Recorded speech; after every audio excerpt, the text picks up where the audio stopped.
naturaleza, ¿no?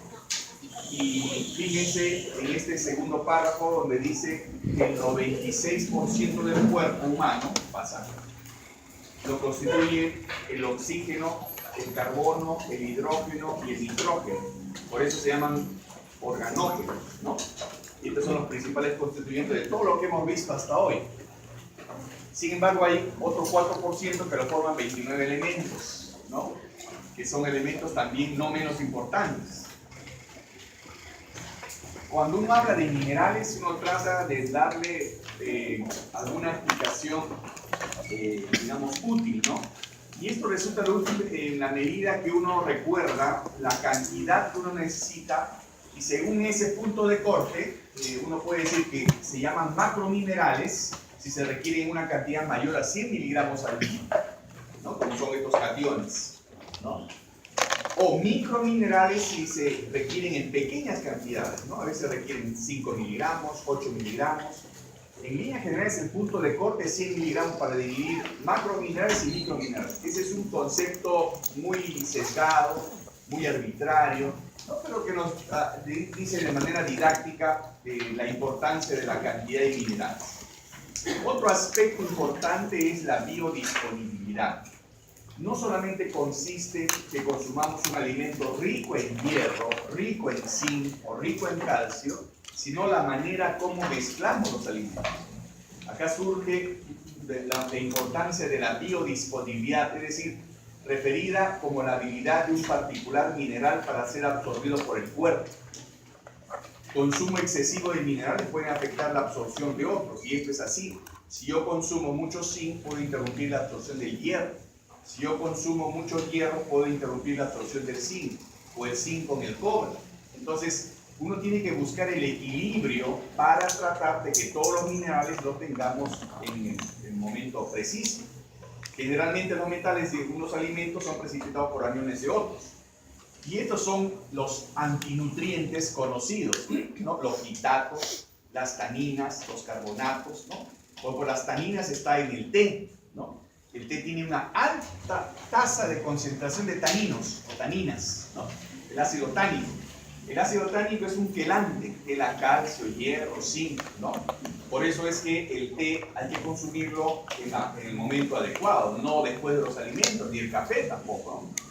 Es un error tomar café o té después de comer, especialmente si consume alimentos ricos en hierro remínico. Por eso hay que hacerle caso a los ingleses cuando dicen la hora del té es las 5 de la tarde, no es al mediodía, ni a las 2, ni a las 8. Entonces, hay que recordar que esta biodisponibilidad se puede alterar por estos antinutrientes, quitatos, carbonatos, taninas, ¿no? En moléculas insolubles, eliminadas con las heces sin poder ser absorbidas, es lo que sucede con la unión con estos elementos. Así se pierde calcio, hierro, zinc. Por ejemplo, hay un té que utilizan mucho las niñas para bajar de peso, el té verde, ¿no? El té verde es un agente que tiene alta concentración de taninas. Entonces, y eso queda hierro. Entonces, muchas que utilizan o abusan del té verde, ¿no? Pueden tener anemia ferropénica. Moléculas que cambian el pH o actúan en reacciones redox logran mejorar la biodisponibilidad, o sea, todo lo que provoca acidez mejora la absorción del hierro, del calcio. Por eso esto se absorbe mejor cuando el estómago está vacío, ¿no? Luego ustedes ven acá la distribución y el contenido del calcio, fósforo y magnesio, ¿no? En el cuerpo en total. Y como ven, ustedes pueden apreciar acá que la mayor cantidad de calcio, fosfato y magnesio está en el hueso. Eso no quiere decir que hay cierta importancia de las funciones de estos minerales a nivel extraóseo, pero esta es más o menos la distribución, ¿de acuerdo?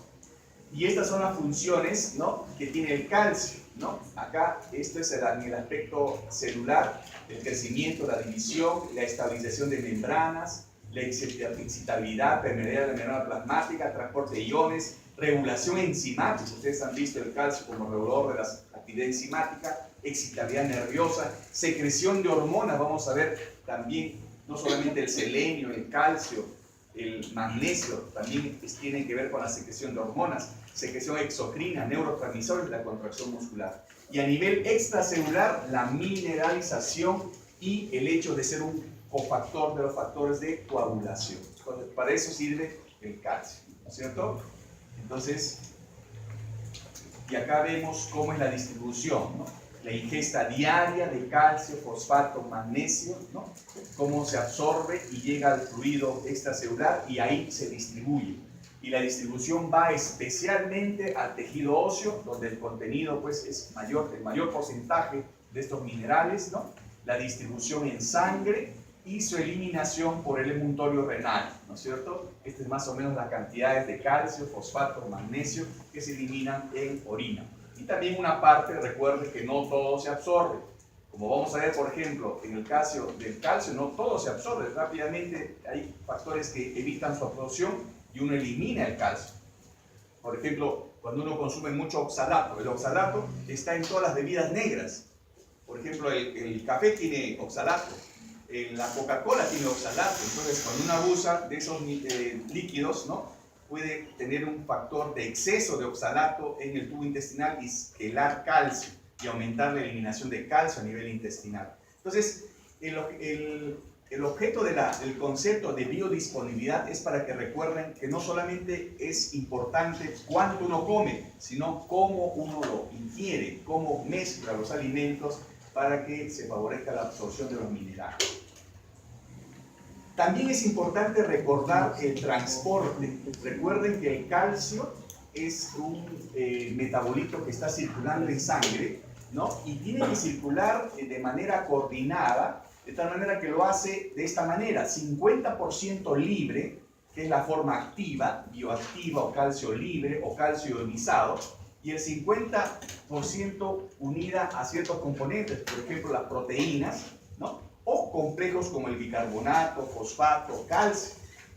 Acá hay que recordar que la albúmina jala calcio, porque la albúmina, como cualquier proteína, a nuestro pH sanguíneo se vuelve electronegativa y expone las cargas negativas. Por eso jala todo lo positivo, entonces jala el calcio.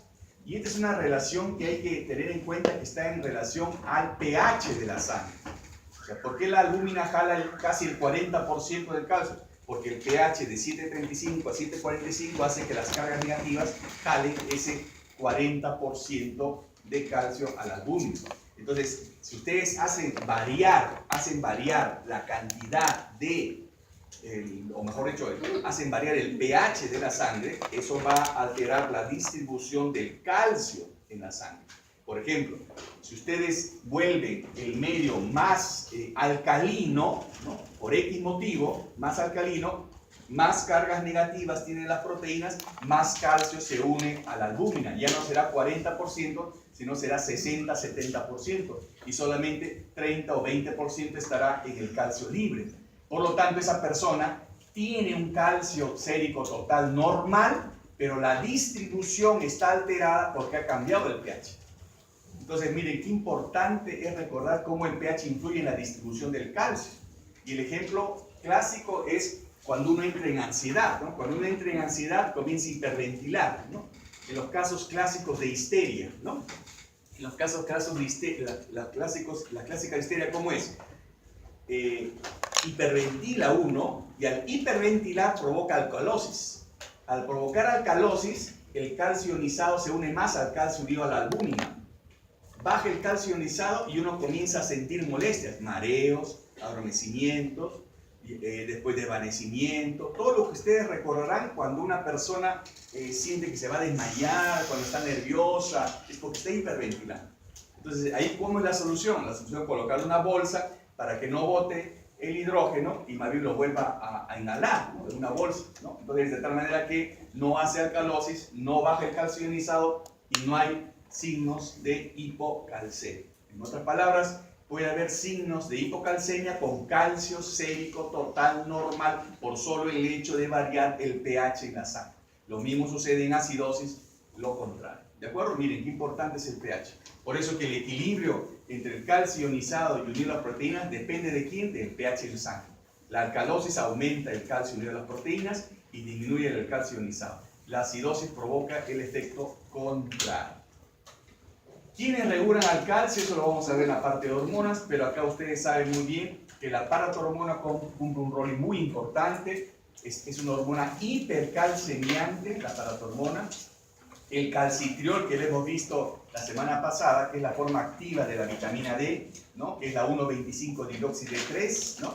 Esta también es hipercalcemiante, ¿no? Y los niveles de calcio, ¿no? Digamos que se encuentran, digamos, por encima de los 5.5 a 5, ¿no? Entonces, esto es la parte de la parte iónica, no el total, la iónica. Entonces, estos son los elementos que regulan el calcio iónico. O sea, esto va a variar la actividad hormonal dependiendo del calcio iónico, no del calcio total. Ese es otro aspecto importante.